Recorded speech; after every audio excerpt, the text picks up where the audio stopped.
In this lesson, we will learn about the reciprocal trigonometric ratios.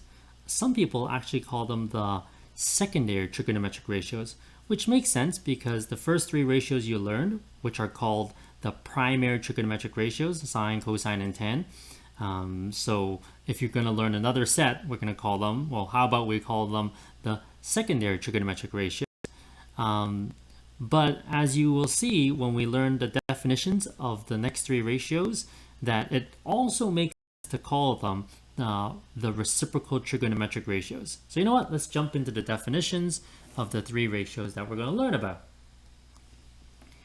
So the first one is called the cosecant ratio. The cosecant ratio is defined as the reciprocal of the sine ratio. So if sine, from the previous lessons, sine theta is y over r.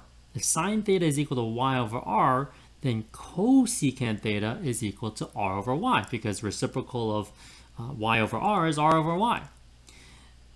And then if you can take the reciprocal of sine, hey, how about we take the reciprocal of cosine? The reciprocal of the cosine ratio is called the secant ratio. And earlier we learned that cosine is defined as x over r, so secant is defined as r over x. And then of course we can take the reciprocal of the tangent ratio, and the reciprocal of the tangent ratio is called the cotangent ratio. So if tan theta, which we learned earlier, is defined as y over x, then cotan theta is defined as x over y. And there we go. So we learned the definition of these three ratios. So you can either call them the reciprocal trigonometric ratios, or you can call them the secondary trigonometric ratios. As long as you know how to work with them and you know their definitions, that's all that really matters.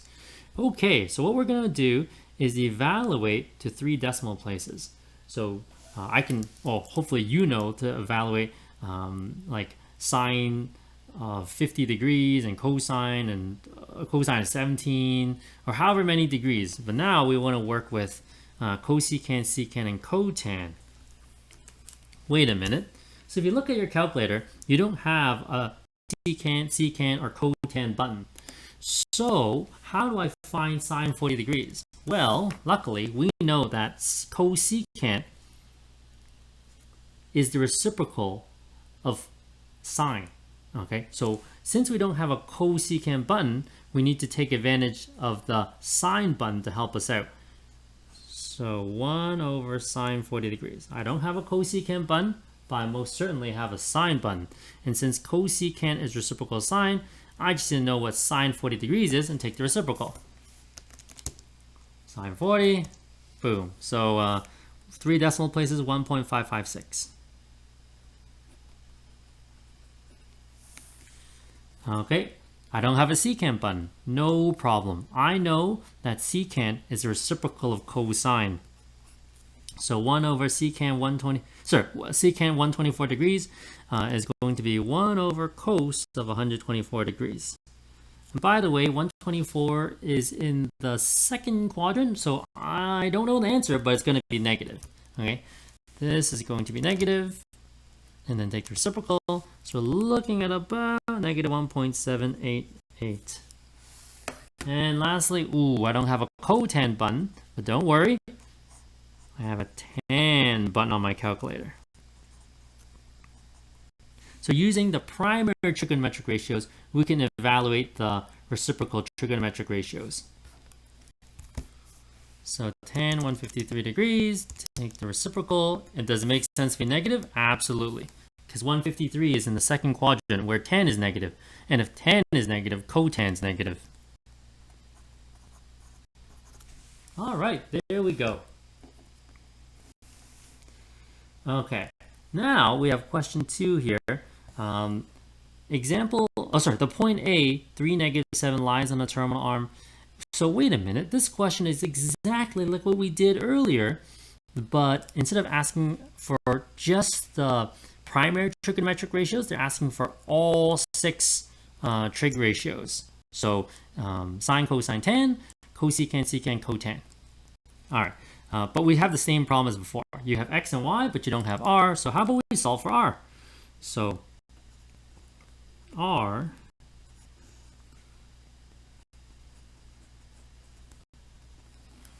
So x squared plus y squared is r squared. So you square root all of x squared plus y squared. So that's 9 plus 49, which is 58. And 58, let's make sure. Yeah, I think that's as reduced as it gets. Yes. Okay. So, how about we find out sine theta first? Or yeah, let's do sine theta.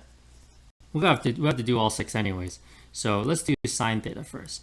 Sine theta is y over r, so it's negative 7 over root 58. Let's rationalize the denominator.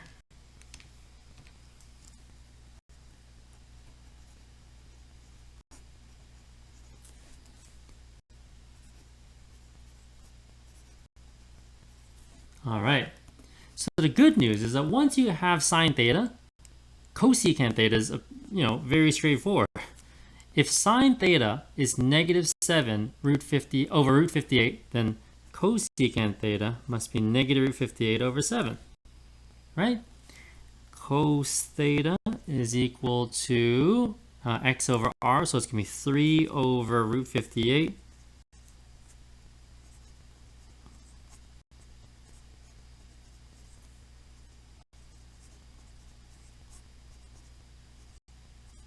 Rationalize the denominator, beautiful.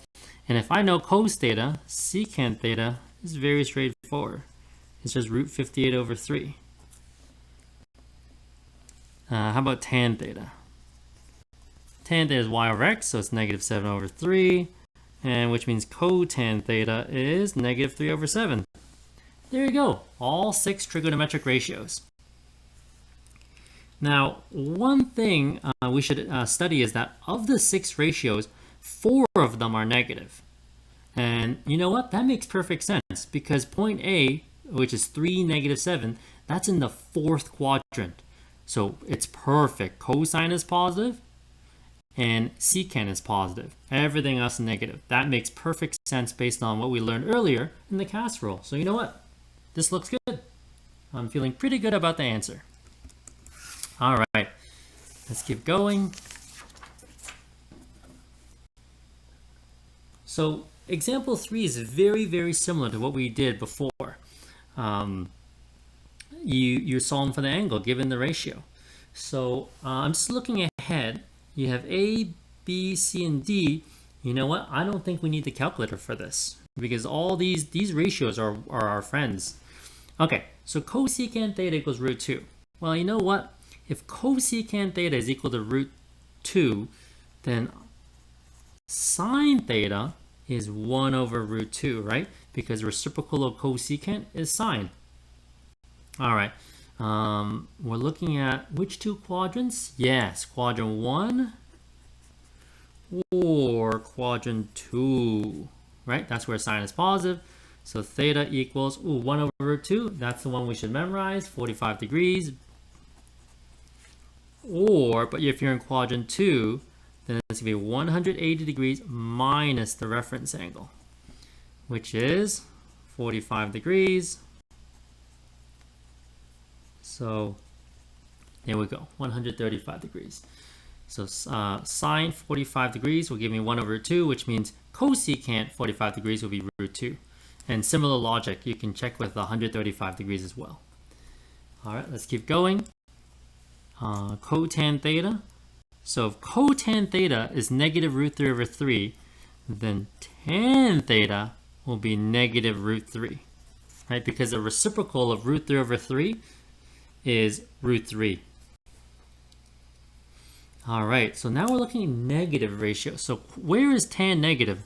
That means you're either in quadrant 2 or you're in quadrant 4.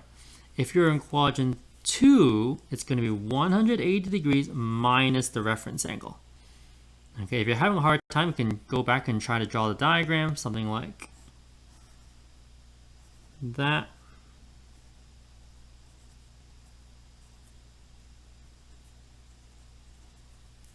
Okay, It's not very pretty, but gets the job done. So there's your principal angle, which you're trying to solve for. And geometry says that you take 180 degrees and subtract it by your reference angle. Okay, so you can try drawing it for quadrant 4. And once you have the diagram, you'll see that it's to solve for the principal angle, you take 360 degrees minus the reference angle. And what's the reference angle? The reference angle, tan theta root 3, looking at 60 degrees.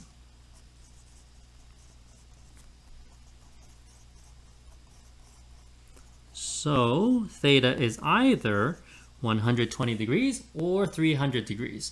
And if this is a homework question, of course, you can check using your calculator. So let's say tan of, what is that, 120? That's negative root 3, which means the reciprocal, negative root 3 over 3. Okay? Beautiful.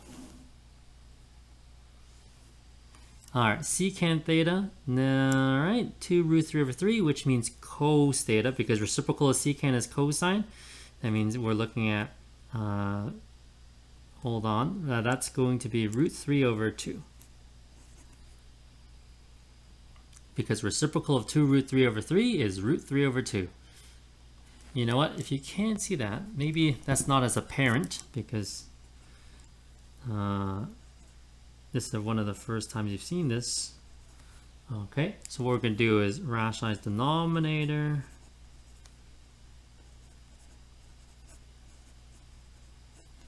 And then you have a common factor. So it is certainly root 3 over 2. Okay, so we're good now. Cos theta is equal to root 3 over 2. So what is theta? Theta is cosine is positive in quadrant 1 or in quadrant 4. And when is it going to give me a ratio of root 3 over 2? 30 degrees. So memorizing the special angles, very, very important. Okay, where was I? Oh, yes. If you're in the fourth quadrant, the principal angle can be calculated by taking 360 degrees and subtracting by the reference angle. And the reference angle is 30 degrees. That means the principal angle is 330 degrees. Last one. Cosecant theta equals negative 2, which means sine theta is negative 1/2. Because reciprocal of cosecant is sine. Okay, so we're looking at this time quadrant 3 or quadrant 4. That's where sine is negative. So theta is going to be 180 degree plus the reference angle if you're in quadrant 3. If you're in quadrant 4, it's going to be 360 degrees minus the reference angle. But the question is, what is the reference angle? Because the magnitude of the ratio is half. That means the reference angle, hope you know your special angles, it's 30 degrees. And once you know the reference angle, you can solve for the principal angle. Okay, so this one you should know. I was going to show you how I knew the reciprocal of root 3 over 3 is root 3, but we work with this quite a few times. So, you know, if you're not comfortable with this jump, try to work it out yourself. You know, I'll just do it. So the reciprocal of root 3 or negative root 3 over 3 will be negative 3 over root 3. Rationalize denominator, and you will get negative root 3 over 3, which simplifies a negative root 3, of course. Okay, but this one you should really know if you memorize your special angles. All right, last one. This one's just a bonus question, just for good practice. So now that you know the reciprocal trigonometric ratios, then we're gonna combine our skills here. So cosecant 135 degrees. Okay, cosecant 135. I'm gonna try to make this a little easier. So cosecant is reciprocal of sine, and 135 is in the second quadrant. So this, I can change this second quadrant angle to a first quadrant angle. And since the reference angle of 135 is 45, it's the same. Okay, cosecant 45 degrees is the same as, cosecant 135 degrees is the same as cosine 45 degrees. Secant is reciprocal of cosine, and that's 300 degrees, which is in the fourth quadrant, and cosine is positive, so I can actually push this or change it to first quadrant angle as well, and the reference angle of 300 is 60, so yeah, secant 60 degrees is equivalent to 300 degrees. You might be wondering, why am I changing it for example, from quadrant 2 to quadrant 1, quadrant 4 to quadrant 1. Most students find it very easy to work with quadrant 1 because that's like similar to what you did in grade 10. So you can work with this intermediate step and then find the ratio. But if you don't like that, then go right ahead. Just jump straight to the ratio. So if I were to do the question, I just jump straight into the answer. I don't work this intermediate step. But I think most students appreciate this in the beginning. Okay, so tan 210, no way. 210 is in the third quadrant where cotan is positive. So all I need is the reference angle of 210, which is 30. Okay, finally. Secant, reciprocal cosine, which is negative in the second quadrant. So you can change this to negative secant 60 degrees. So be careful. You can change it to quadrant 1, but sometimes you have to add a negative because cosine and secant are negative in the second quadrant. Okay, so I'm going to simplify one more step.